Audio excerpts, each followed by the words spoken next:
हम लोग बात करेंगे उपभोग फलन की, कंजप्शन फंक्शन की।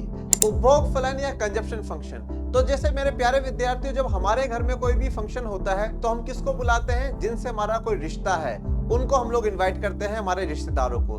तो इसी प्रकार से अर्थशास्त्र में जब भी फलन या फंक्शन शब्द आए तो इसका अर्थ होता है कि वो कोई संबंध या कोई रिश्ता दर्शा रहा है। तो उपभोग फलन किसके साथ संबंध दर्शाता है? उपभोग फलन पूरी अर्थव्यवस्था में उपभोग और राष्ट्रीय आय के बीच में संबंध दर्शाता है। वो दर्शाता है कि जैसे जैसे राष्ट्रीय आय यानी इनकम बढ़ेगी वैसे वैसे हमारा उपभोग भी बढ़ेगा, परंतु इनकम जो है, इनकम ज्यादा अनुपात से, ज्यादा रेशियो से बढ़ती है as comparison to consumption. Consumption बढ़ता है पर उतनी ज्यादा स्पीड से नहीं जितनी ज्यादा स्पीड से इनकम बढ़ती है।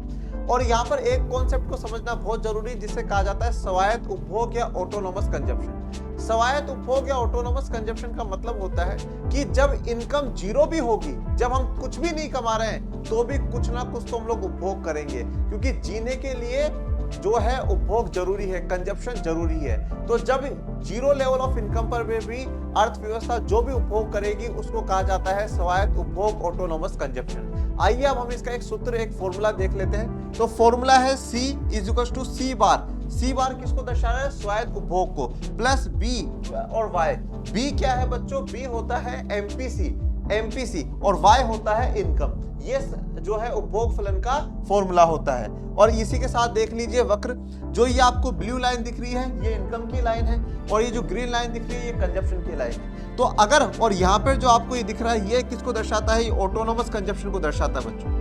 ये जो दर्शा रहा है ऑटोनोमस कंजप्शन को, कि यानी जब इनकम जीरो है तब भी हम लोग इतना उपभोग कर रहे हैं। इस ई बिंदु पर हमें ब्रेक इवन पॉइंट होता है जहां पर इनकम और कंजप्शन बराबर हो जाते हैं, और इससे पहले डिस सेविंग होती है। डिस सेविंग का मतलब हम लोग, हमारे पास जो पुरानी बचतें थी उनको खर्च कर रहे हैं, और इस ई बिंदु के बाद क्या होता है? इनकम ज्यादा है और खर्चे कम है, यहाँ से हमारे पास पैसा बचना शुरू हो जाता है, ये होती है सेविंग।